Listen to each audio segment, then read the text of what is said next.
Hi friends, welcome to Deepika reviews. Kalavari Kodalu Kanaka Mahalakshmi upcoming ఎపిసోడ్లో ఏం జరగబోతుందో తెలుసుకోవాలనుకుంటున్నారా? అయితే ఛానల్ను సబ్స్క్రైబ్ చేసుకొని సపోర్ట్ చేయడం మర్చిపోకండి. ఈ కనక మహాలక్ష్మి ఇక్కడ అమాయకంగా నటిస్తుందే కానీ పోలీస్ స్టేషన్లో తన్ను వదిలిపెట్టమని మమ్మల్ని చాలా రకాలుగానే బెదిరించింది. ఆమె చెప్పిన మాటలకు మేము లొంగకపోయేసరికి నా పైన కానిస్టేబుళ్ల పైన దాడి చేసింది జడ్జి గారు అని చెప్పి ఎస్ఐ చెప్తూ ఉంటుంది. ఈ లక్ష్మికి శిక్ష పడాలి. అప్పుడే ఈ లక్ష్మిలాగా తప్పుడు పనులు చేస్తున్న వాళ్ళంతా కూడా భయపడతారు జడ్జి గారు అని చెప్పి ఎస్ఐ చెప్తూ ఉంటే, మీరు వెళ్ళి కూర్చోండి అని జడ్జి గారు చెప్తూ ఉంటారు. కానిస్టేబుళ్లను కూడా పిలిచి విచారించాల్సిందిగా కోరుతున్నాను అని చెప్పి అంబిక తరపున లాయర్ చెప్తూ ఉంటే, సీతంపేట్ పోలీస్ స్టేషన్లో పనిచేస్తున్న కానిస్టేబుల్స్ బోన్లోకి వచ్చి నుంచోవలసిందిగా కోరుతున్నాము అని చెప్పి ఒక అతను చెప్పగానే కానిస్టేబుల్స్ బోన్లోకి వచ్చి నుంచుంటారు. కనక మహాలక్ష్మి అనే ముద్దాయిని అరెస్ట్ చేసేటప్పుడు మీరు కూడా ఆ వ్యభిచార గృహానికి వెళ్ళారా అని చెప్పి జడ్జి గారు అడుగుతూ ఉంటే, వెళ్ళాం జడ్జి గారు, ఈ అమ్మాయి వ్యభిచార గృహంలో ఒక గదిలో మాకు దొరికింది అని చెప్పి కానిస్టేబుల్స్ చెప్తూ ఉంటారు. ఈ అమ్మాయి పోలీస్ స్టేషన్లో మీపై దాడి చేసిందా అని జడ్జి గారు అడుగుతూ ఉంటే, అవును జడ్జి గారు, మమ్మల్ని గాయపరిచింది, మా ఎస్ఐ గారిని కూడా కొట్టింది అని కానిస్టేబుల్స్ చెప్తూ ఉంటారు. ఇక మీరు వెళ్ళి కూర్చోండి అని చెప్పి జడ్జి గారు చెప్తూ ఉంటారు. ఇప్పటికైనా ఈ లక్ష్మి మనస్తత్వం ఏంటో మీకు అర్థమైంది అనుకుంటున్నాం జడ్జి గారు. ఈ లక్ష్మి అనే అమ్మాయి వ్యభిచారం చేస్తూ పోలీసులకు దొరకటమే కాకుండా అడ్డదారుల్లో సిఈఓ పదవిని పొందింది. అది చాలదన్నట్టు ఎస్ఐపై కానిస్టేబుళ్లపై దాడి చేసింది. లక్ష్మి అనే ఈ ముద్దాయికి సాక్ష్యాలు ఆధారాలు పరిశీలించి తగిన శిక్ష వేయాల్సిందిగా కోరుతున్నాను అని చెప్పి అంబిక తరపున లాయర్ చెప్తూ ఉంటే, మిలాట్, ఇప్పటి వరకు మీ కళ్ళ ముందుకు తీసుకొచ్చిన సాక్ష్యాలు ఆధారాలు అన్నీ కూడా అబద్ధమే, ఇవన్నీ కేవలం సృష్టించినవి మాత్రమే అని చెప్పి విహారీ తరపున లాయర్ చెప్తూ ఉంటాడు. మిలాట్, మేము తీసుకొచ్చిన సాక్ష్యాలు ఆధారాలు తప్పు అనటానికి ఏదైనా సాక్ష్యం ఉందా? అనవసరంగా మా పైన నిందలు వేస్తున్నారు పీపీ గారు అని చెప్పి అంబిక లాయర్ అంటూ ఉంటే, సాక్ష్యం లేకుండా కోర్టులో ఏది మాట్లాడకూడదని తెలుసు కదా పీపీ గారు అని చెప్పి జడ్జి గారు అంటారు. క్షమించండి జడ్జి గారు అని చెప్పి విహారీ తరపున లాయర్ చెప్తూ ఉంటాడు. పీపీ గారు, లక్ష్మి నిర్దోషి అనటానికి మీ దగ్గర ఏదైనా సాక్ష్యాలు ఉన్నాయా అని జడ్జి గారు అడుగుతూ ఉంటే, నా దగ్గర ప్రస్తుతానికి ఎలాంటి సాక్ష్యం లేదు, కాకపోతే నాకు కాస్త గడువు ఇవ్వండి అని విహారీ తరపు లాయర్ చెప్తూ ఉంటే, అంబిక తరపు లాయర్ లేచి నుంచొని, సాక్ష్యాలు లేవంటున్నారు, కాసేపట్లో సాక్ష్యాలు ఎక్కడి నుంచి వస్తాయి జడ్జి గారు? లక్ష్మిని కాపాడటం కోసం పీపీ గారు కూడా అడ్డదారులు తొక్కుతున్నట్టున్నారు, మీరు పీపీ గారు కోరిన విధంగా సమయం ఇవ్వకండి అని చెప్పి అంబిక తరపు లాయర్ నుంచొని చెప్తూ ఉంటాడు. పబ్లిక్ లాయర్ నోరు జారి నోటికి ఏదొస్తే అది మాట్లాడుతున్నారు జడ్జి గారు అని చెప్పి లక్ష్మి తరపున లాయర్ అంటూ ఉంటే, మీరు కాసేపు కూర్చోండి, లక్ష్మి తప్పు చేసిందని కోర్టు వారు నమ్ముతుంది, లక్ష్మి తప్పు చేయలేదనటానికి ఎలాంటి ఆధారం లేదు కాబట్టి అని చెప్పి జడ్జి గారు చెప్తూ ఉంటారు. దాంతో లక్ష్మి, యమున షాకింగ్గా అలానే చూస్తూ ఉంటారు. ఇక మరోవైపు బిల్లు కడుతున్న విహారీ దగ్గరకు సహస్ర వస్తుంది. నొప్పితో యాక్టింగ్ చేస్తూ బావా బావా అని చెప్పి అంటూ ఉంటుంది. సహస్ర, నువ్వేంటి ఇలా వచ్చావు అని విహారీ అడుగుతూ ఉంటాడు. బావా, నా కడుపులో బిడ్డ క్షేమంగా ఉందని తెలిసిన తర్వాత నేను ఆనందం పట్టలేకపోయాను బావా, అందుకే వెంటనే నిన్ను చూడాలనిపించింది, వచ్చేసాను బావా అని సహస్ర చెప్తూ ఉంటుంది. అది కాదు సహస్ర, నువ్వు ఈ సమయంలో రెస్ట్ తీసుకోవాలి కదా అని విహారీ అంటూ ఉంటే, అప్పటి వరకు సహస్రకు ట్రీట్మెంట్ చేస్తున్నట్టు యాక్టింగ్ చేసిన నర్సు సహస్ర దగ్గరకు వచ్చి, మేడం మీరేంటి ఇలా వచ్చారు? మీరు ఇలా రాకూడదు మేడం, మీ వాళ్ళు ఎవరైనా మిమ్మల్ని చూస్తే మీకు ఎలాంటి దెబ్బ తగలలేదని తెలిసిపోతుంది, పదండి మేడం లోపలికి వెళ్దాం అని చెప్పి నర్స్ చెప్తూ ఉంటుంది. ఆ మాట వినగానే విహారీ షాక్ అవుతాడు. సహస్ర, నీకు నిజంగా ఎలాంటి గాయం అవలేదా అని చెప్పి విహారీ అడుగుతూ ఉంటాడు. అలాంటిది ఏం లేదు బావా, ఈ నర్స్ ఎవరినో చూసి ఎవరో అనుకుంటున్నట్టుంది, అందుకే అలా మాట్లాడింది అని చెప్పి సహస్ర చెప్తూ ఉంటుంది. అవును సార్, నేనే పొరపాటు పడ్డాను అని చెప్పి నర్స్ అక్కడి నుంచి వెళ్తూ ఉంటే, ఆగండి అని చెప్పి విహారీ గట్టిగా అరుస్తాడు. ఇంకా దాంతో నర్సు టెన్షన్ పడుతూ అక్కడే ఆగుతుంది. మర్యాదగా నిజం చెప్పండి, ఇప్పటి వరకు సహస్రకు ట్రీట్మెంట్ చేస్తున్న రూమ్లో మీరే ఉన్నారు, నేను మిమ్మల్ని చూశాను కూడా, ఇప్పుడు మీరు అబద్ధం ఎందుకు చెప్తున్నారు? మర్యాదగా నిజం చెప్తారా లేకపోతే మీ ఉద్యోగం పీకించేయమంటారా అని చెప్పి విహారీ అంటూ ఉంటే, సార్ సార్ వద్దు సార్, నా ఉద్యోగం నాకు చాలా ముఖ్యం సార్ అని చెప్పి నర్స్ అంటుంది. అయితే నిజమేంటో చెప్పు అని విహారీ అడుగుతూ ఉంటాడు. వద్దు చెప్పొద్దు అని చెప్పి సహస్ర సైగ చేస్తూ ఉంటుంది. నిజం చెప్తావా లేదా అని విహారీ కోపంగా అడుగుతూ ఉంటే, సార్, ఈ మేడంకి ఎలాంటి దెబ్బ తగలలేదు సార్, ఈ మేడం కావాలని దెబ్బ తగిలినట్టు యాక్టింగ్ చేసి హాస్పిటల్కి వచ్చారు సార్ అని చెప్పి నర్స్ చెప్తూ ఉంటుంది. ఇంకా నర్స్ ఆ మాట చెప్పగానే విహారీ కోపంగా సహస్ర వైపు చూస్తూ ఉంటే, సారీ బావా, నన్ను క్షమించు అని చెప్పి సహస్ర అంటూ ఉంటుంది. ఇదంతా ఎందుకు చేశావు సహస్ర? లక్ష్మి అక్కడ కోర్టులో శిక్ష పడే స్టేజ్లో ఉంది. లక్ష్మిని ఎలాగైనా కాపాడదామని నేను ప్రయత్నం చేస్తుంటే లక్ష్మిని కాపాడకూడదనే ఇదంతా చేశావు కదా అని విహారీ అడుగుతూ ఉంటే, బావా అది కాదు బావా అని సహస్ర అంటూ ఉంటే, ఇక విహారీ సహస్ర చెంపపై లాగిపెట్టి ఒక్కటిచ్చి, చి నిన్ను చూస్తుంటేనే అసహ్యం వేస్తుంది. ఆడదానికి ఆడదే శత్రువు అంటారు కదా, అది నీ విషయంలో ప్రూవ్ అయింది సహస్ర అని కోపంగా విహారీ అక్కడి నుంచి వెళ్ళిపోతాడు. ఇంకా సహస్ర కంటతడి పెట్టుకొని చెంప మీద చెయ్యి పెట్టుకొని ఉంటే పద్మాక్షి సహస్ర దగ్గరకు వచ్చి, వసే సహస్ర విహారీ ఎక్కడే అని చెప్పి అడుగుతూ ఉంటుంది. వెళ్ళిపోయాడమ్మా అని సహస్ర చెప్తూ ఉంటుంది. వెళ్ళిపోవడమేంటే అని పద్మాక్షి అడుగుతూ ఉంటే, బావకు నిజం తెలిసిపోయిందమ్మా అని సహస్ర అంటుంది.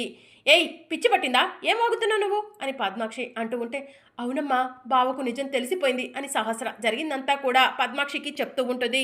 ఎంత చెప్పినా కూడా వినిపించుకోకుండా బయటికి వచ్చావు, ఎంతో కష్టపడి ఇంత ప్లాన్ చేశాము, అంతా కూడా నాశనం చేశావు కదవే అని చెప్పి పద్మాక్షి సహస్రను తిడుతూ ఉంటుంది. ఇలా జరుగుతుందని నేను మాత్రం ఏమైనా అనుకున్నానా ఏంటమ్మా?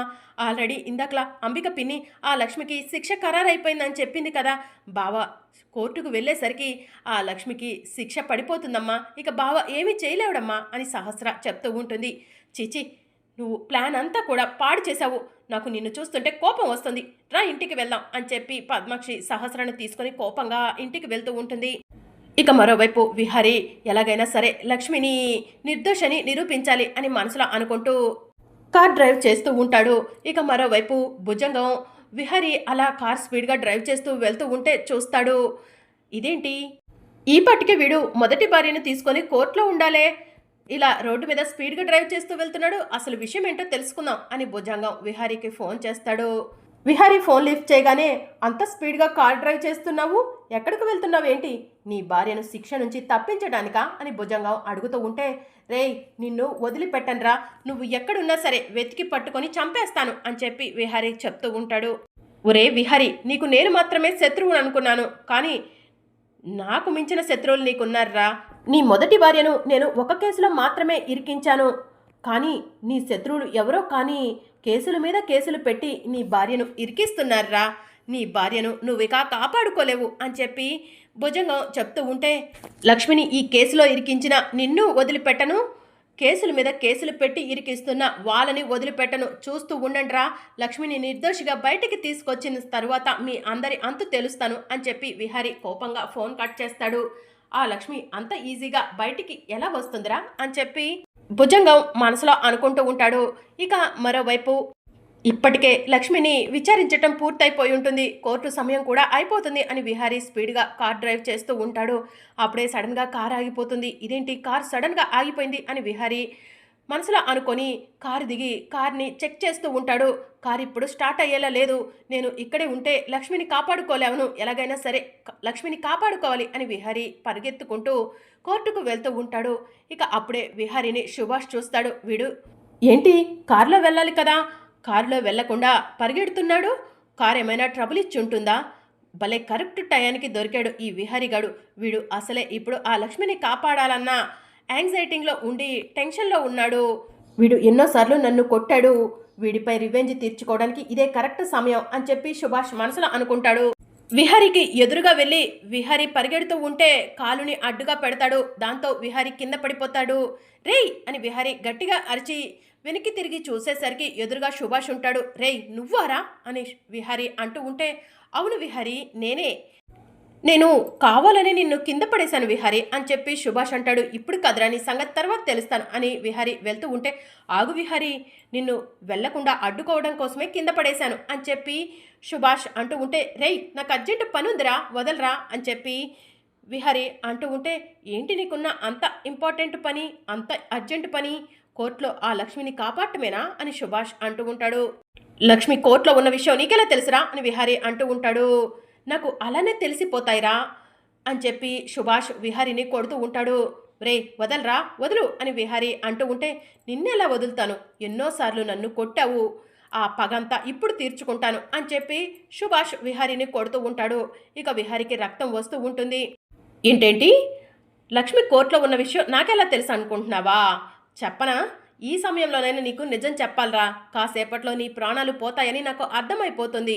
నీ ప్రాణం పోయే ముందైనా నిజం నీకు తెలియాలరా అని చెప్పి సుభాష్ విహారికి చెప్తూ ఉంటాడు.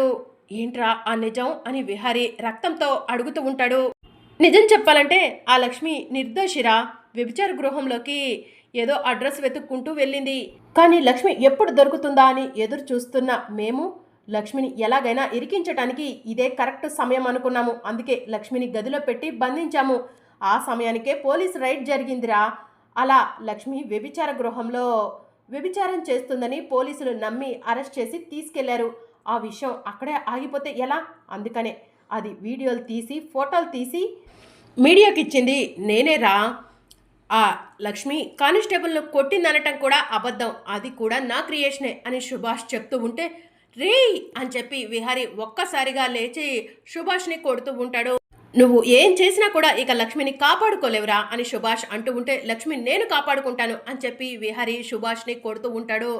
రేయ్ వదలరా, నన్ను వదులు అని చెప్పి సుభాష్ అంటాడు. ఇక విహారి సుభాష్ని అలానే కొడుతూ ఉంటే ఈరోజు నీ చావు నేను చూడాలరా.